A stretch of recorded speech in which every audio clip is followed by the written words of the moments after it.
So good morning to all of you. So now we are going to discuss about non-conventional sources of energy, and in this subject we have to discuss about unit 1 amma. So unit 1 కి వచ్చేసరికి first topic role and potential of renewable source of energy. So renewable source of ఎనర్జీని ఎందుకు use చేయాలి and ఎంత amount of renewable source of ఎనర్జీస్ని present సిచ్యువేషన్లో use చేస్తున్నాం. So అసలు రెన్యూబుల్ సోర్స్ ఆఫ్ ఎనర్జీస్ని ఎందుకు యూజ్ చేయాలమ్మా? సో ప్రజెంట్ సిచ్యువేషన్లో నాన్ రెన్యూబుల్ సోర్స్ ఆఫ్ ఎనర్జీని యూటిలైజ్ చేస్తున్నాం అండ్ వాటిని కంప్లీట్గా యూజ్ చేసుకుంటున్నాం. But why we have to consider for non renewable source of energy. Renewable source of ఎనర్జీని ఎందుకు యూటిలైజ్ చేయాలంటే these are the non depleted resources అమ్మ. అంటే రెన్యూబుల్ సోర్స్ ఆఫ్ ఎనర్జీస్ అనేవి డిప్లీట్ అవ్వవు, మనం యూటిలైజ్ చేసినా కూడా అవి తరిగిపోవు. But coming to non renewable source of ఎనర్జీస్కి వచ్చేసరికి ఇవి some utilisations are some decades of utilisation these can be these resources will be depleted amma. So that is the main problem. And other main problem కి వచ్చేసరికి so present సిచ్యువేషన్లో వరల్డ్లో ఏదైతే basic problem ఉందో that is nothing but environmental problems అమ్మ. So జనరల్గా environmental problems అనేవి while using of this fossil ఫ్యూయల్స్ని యూజ్ చేయడం వల్ల ఈ ఎన్విరాన్మెంటల్ ప్రాబ్లమ్స్ అనేవి అరైజ్ అవుతాయి. అండ్ ఈ ఫాసిల్ ఫ్యూయల్స్ ఏవైతే యూటిలైజ్ చేస్తున్నామో వాటి వల్ల కార్బన్ డైఆక్సైడ్ అనేది ఎక్కువగా రిలీజ్ అవుతుందమ్మా. అండ్ ఈ కార్బన్ డైఆక్సైడ్ ఏదైతే ఎక్కువగా రిలీజ్ అవుతుందో దీనివల్ల మన గ్లోబ్ అట్మాస్ఫియర్ టెంపరేచర్ అనేది ఇంక్రీజ్ అవుతుంది. సో ఇలా అట్మాస్ఫియర్ టెంపరేచర్ అనేది ఇంక్రీజ్ అవ్వడం వల్ల దాన్ని గ్లోబల్ వార్మింగ్ అంటున్నాం. ఆ ఎఫెక్ట్ని గ్లోబల్ వార్మింగ్ అంటున్నాం. So that is one of the very main problem using of non renewable source of energies అమ్మ. అండ్ ఈ ఫాసిల్ ఫ్యూయల్స్కి వచ్చేసరికి టోటల్ ఎనర్జీ యూటిలైజేషన్లో నియర్లీ 85% ఆఫ్ ది వరల్డ్ ఎనర్జీలో ఫాసిల్ ఫ్యూయల్స్ అనేవి 85% ఎనర్జీని యూటిలైజ్ చేస్తున్నాం. అండ్ ఈ ఫాసిల్ ఫ్యూయల్స్కి వచ్చేసరికి కోల్ కానీ న్యాచురల్ గ్యాస్ కానీ అండ్ ఆయిల్ కానీ comes under these fossil fuels which are using abundantly. ఎక్కువగా యూజ్ చేసే ఎనర్జీస్ ఇవి. అండ్ ఈ కంప్లీట్ ఎలిమెంట్స్లోకి వచ్చేసరికి కమర్షియల్ ఎనర్జీ ప్రొడక్షన్కి వచ్చేసరికి ఆయిల్ అనేది 36% యూటిలైజ్ చేస్తున్నారు అండ్ కోల్ అనేది 26%. త్రూ అవుట్ ది ఎనర్జీలో 26% ఆఫ్ ఆయిల్ అనేది యూటిలైజ్ చేస్తున్నారు అండ్ గ్యాస్ అనేది 23% యూటిలైజ్ చేస్తున్నారు.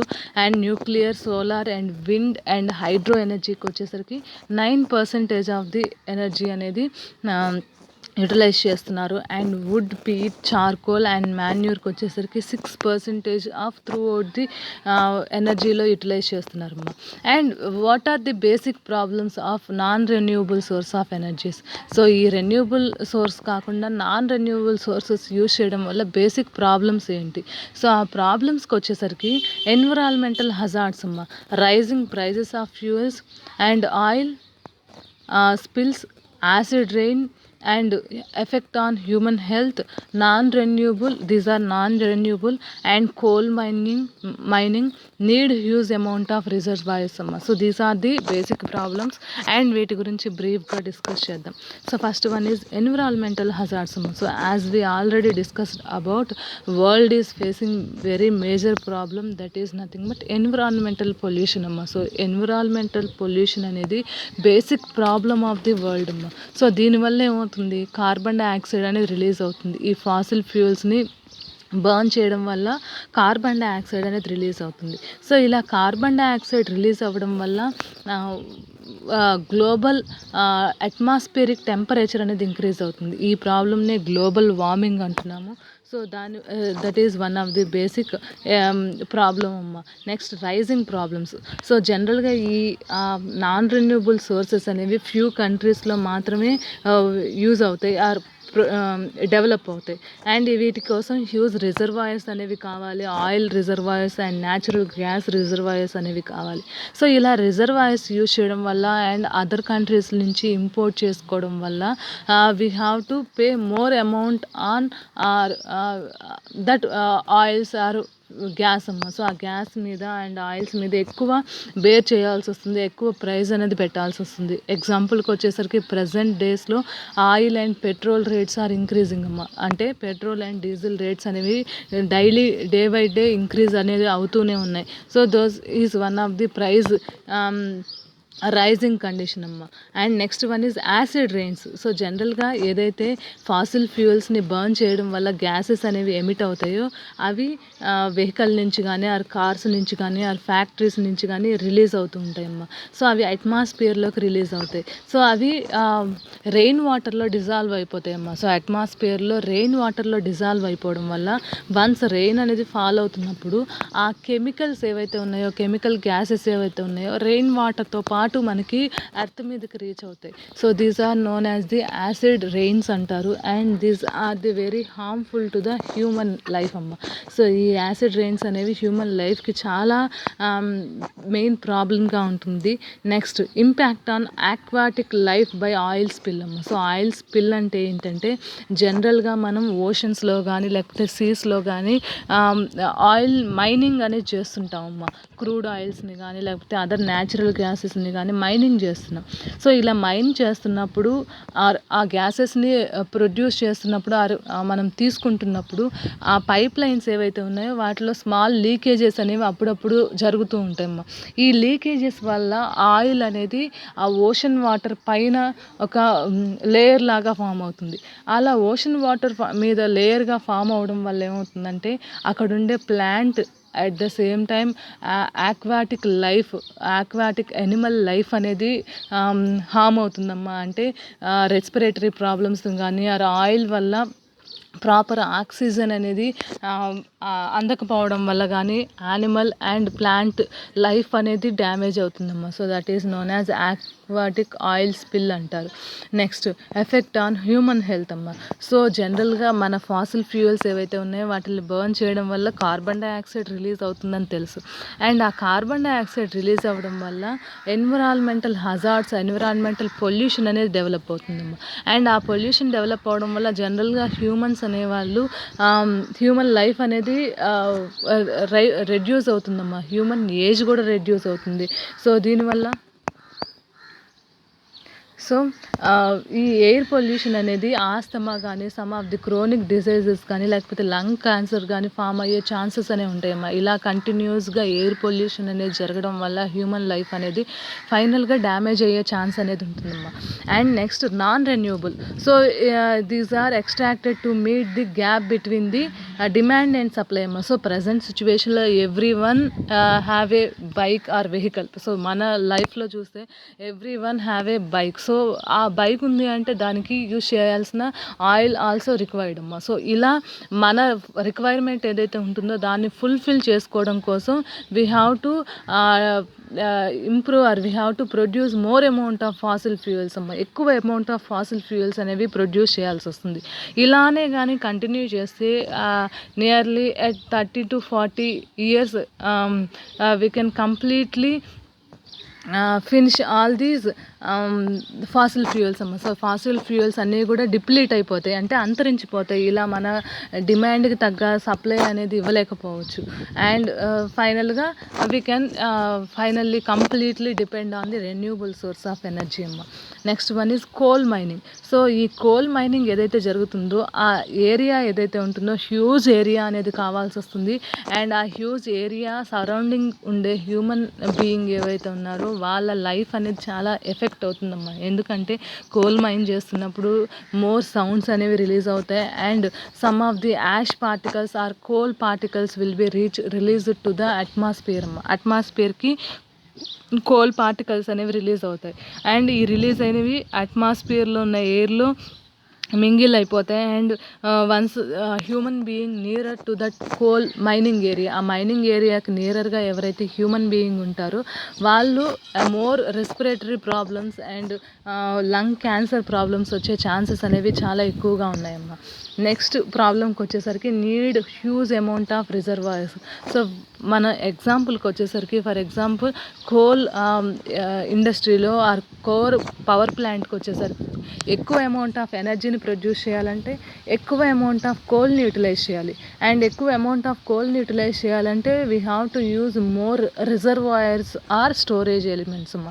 రిజర్వాయర్స్ని కానీ ఆర్ స్టోరేజ్ ఎలిమెంట్స్ని కానీ ఎక్కువగా యూజ్ చేయాలి. సో దీనివల్ల ఏమవుతుందంటే డ్రైన్ కానీ ఆర్ అదర్ ఆల్టర్నేట్ని ట్రక్స్లో కానీ మనం కోల్ని పాస్ చేయాల్సి వస్తుంది. సో ఈ అదర్ ఆల్టర్నేట్ వల్ల మోర్ ప్రాబ్లమ్స్ అనేవి అరైజ్ అవుతాయమ్మా. That is one of the problem.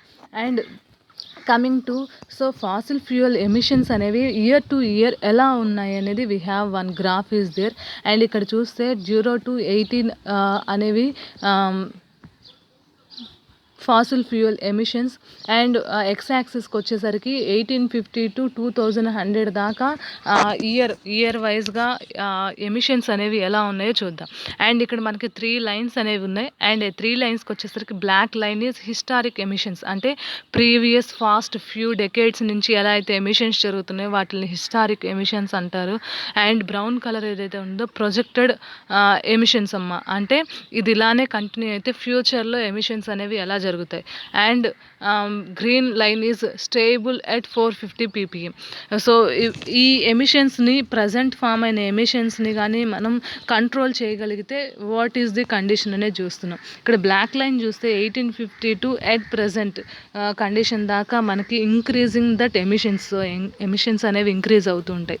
So ఇది ఇలానే కానీ కంటిన్యూ అయితే నియర్లీ 2100కి వచ్చేసరికి మన అట్మాస్ఫియరిక్ టెంపరేచర్ అనేది 3 degrees సెంటిగ్రేడ్ టెంపరేచర్ అనేది ఇంక్రీజ్ అవుతుందమ్మా throughout the atmospheric temperature ఏదైతే ఉందో. సో ఓన్లీ 3 degrees కదా, దానివల్ల మెయిన్ ప్రాబ్లం ఏంటంటే 1 degree ఇంక్రీజ్ అయినా కూడా గ్లోబల్ వార్మింగ్ ఎఫెక్ట్ అనేది ఇంక్రీజ్ అవుతుందమ్మా. సో దానివల్ల most of the environmental problems అనేవి అరైజ్ అవుతాయి. సో కాబట్టి 1 degree is also very valuable అమ్మ. సో ఇఫ్ ఇన్ కేస్ మనం ఆ ఎమిషన్స్ని కానీ స్టేబుల్ చేయగలిగితే గ్రీన్ లైన్ ఏదైతే ఉంటుందో ఓన్లీ 2 degrees సెంటిగ్రేడ్ ఆఫ్ టెంపరేచర్ని మాత్రమే ఇంక్రీజ్ చేయగలం. అంటే 1 degree ఆఫ్ టెంపరేచర్ అనేది లెస్ అవుతుందమ్మా. సో దీనివల్ల some of the environmental problems అనేవి తక్కువగా ఉంటాయమ్మా. అండ్ గ్లోబల్ వార్మింగ్కి వచ్చేసరికి ప్రజెంట్ ఏదైతే ఉందో గ్లోబల్ వార్మింగ్ వాటిని రెడ్యూస్ చేయడం కోసం వెరీ గుడ్ ఆన్సర్ వచ్చేసరికి that is the renewable source of energy అమ్మ. It is very good alternative for the non renewable source of energy. And వీటి వల్ల ఎక్కువ అమౌంట్ ఆఫ్ కార్బన్ డైఆక్సైడ్ అనేది రిలీజ్ అవ్వదు. అండ్ దీనివల్ల ఎన్విరాన్మెంటల్ ప్రాబ్లమ్స్ కానీ or environmental pollutions కానీ produce అవ్వమ్మ. అండ్ కమింగ్ టు రెన్యూబుల్ ఎనర్జీస్కి వచ్చేసరికి here we have hydro power, solar energy, biomass energy, wind energy and geothermal energy are the renewable energies అమ్మ. And coming to non రెన్యూబుల్కి వచ్చేసరికి fossil fuels and coal, natural gas and nuclear energies are the non renewable energy sources అమ్మ. And ఇక్కడ renewable ఎనర్జీకి వచ్చేసరికి it is defined as energy which can be used again and again and it is collected from resources which are naturally refilled on human time scale అమ్మ. సో మనిషి బతుకున్నంత కాలం or human time scale continue అవుతున్నంత కాలము ఏదైతే resources అనేవి మనం యూజ్ చేసినా కూడా అగైన్ అండ్ అగైన్ ప్రొడ్యూస్ అవుతూనే ఉంటాయో వాటిని we can known as renewable energy sources అంటారు. వాటి ఎగ్జాంపుల్కి వచ్చేసరికి sunlight, wind, rain, tides, waves and geothermal energy అమ్మ. అండ్ నాన్ కన్వెన్షనల్ ఎనర్జీకి వచ్చేసరికి so these are also renewable source of energy. Tides కానీ, విండ్ కానీ, solar, geothermal, heat and biomass including animal and plant waste అమ్మ, as well as human ఎక్రిస్ట్రియా is called as non conventional energy అంటారు. And all these sources are renewable are inexhaustible అమ్మ. So ఇవి అంతరించిపోవు, లేదంటే కంటిన్యూగా release అవుతూనే ఉంటాయి. అండ్ వీటి వల్ల ఎన్విరాన్మెంటల్ ప్రాబ్లమ్స్ అనేవి అరైజ్ అవ్వవు. అండ్ ఇక్కడ ఎన్విరాన్మెంటల్ ఎనర్జీ సోర్సెస్ ఏవైతే ఉన్నాయో ఇక్కడ 4 ఇంపార్టెంట్ ఏరియాస్లో డెవలప్ అవుతాయమ్మా ఈ renewable energy sources.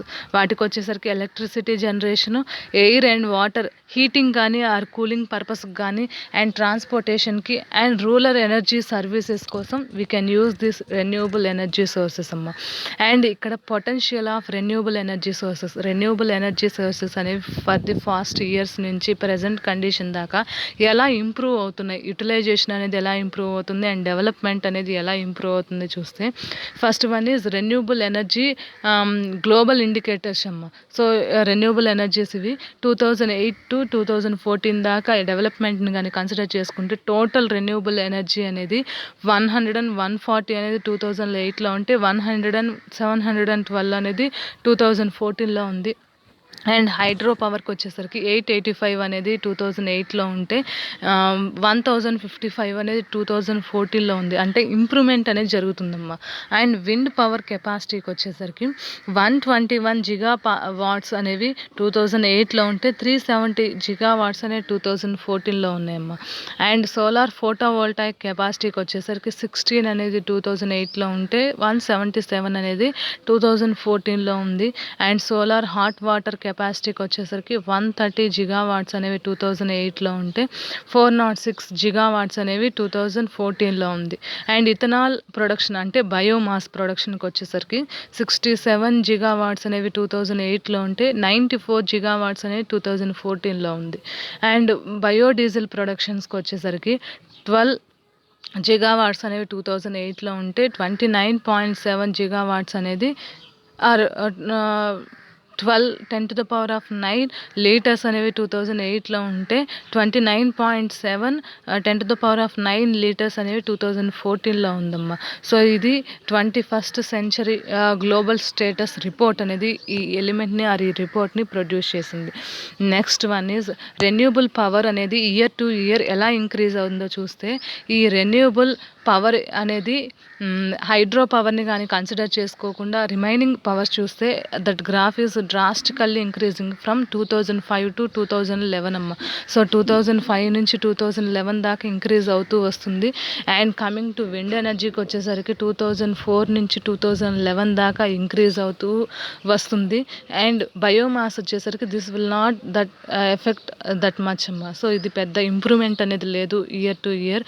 And next photo voltaic solar cell అమ్మ. సో సోలార్ ఫోటో వోల్టాయిక్ ఎనర్జీకి వచ్చేసరికి this is also not having that much of improvement అమ్మ. సో సమ్ వాట్ ఇంప్రూవ్మెంట్ అనేది 2014 నుంచి 2011 దాకా ఉంది. అండ్ జియోథర్మల్ ఎనర్జీకి వచ్చేసరికి geothermal energy will not having that much of improvement అమ్మ. ఇది 2004 నుంచి 2011 దాకా కాన్స్టెంట్గా ఆర్ స్టేబుల్గానే ఉంది. So why? Because geothermal fields అనేవి త్రూ అవుట్ ది వరల్డ్ అన్ని చోట్ల ఒకటే లాగా లేవు. Only some of the areas having those geothermal energy అమ్మ. సో ఆ జియోథర్మల్ ఎనర్జీ అనేది కొన్ని ఏరియాస్లో మాత్రమే ఉన్నాయి కాబట్టి, అంటే హాట్ స్పాట్స్ కానీ ఆర్ వాల్కనర్స్ కానీ, కాబట్టి ఆ ఏరియాస్లో మాత్రమే ఎనర్జీ యూటిలైజ్ చేయగలం. సో కాబట్టి there is not having that much of improvement అమ్మ. సో మన వన్ ఆఫ్ ది ఎగ్జాంపుల్కి వచ్చేసరికి ఐస్లాండ్ అమ్మ. సో ఐస్లాండ్ అనేది జియోథర్మల్ ఫీల్డ్స్ అనేవి ఎక్కువగా ఉంటాయి. అండ్ అక్కడ major amount of energy is produced from the geothermal energy అమ్మ. జియోథర్మల్ ఎనర్జీ నుంచే ప్రొడ్యూస్ అవుతుంది. So this is about the role and potential of renewable source of energies అమ్మ. And ఈ రెన్యూబుల్ సోర్స్ ఆఫ్ ఎనర్జీస్లో first one is solar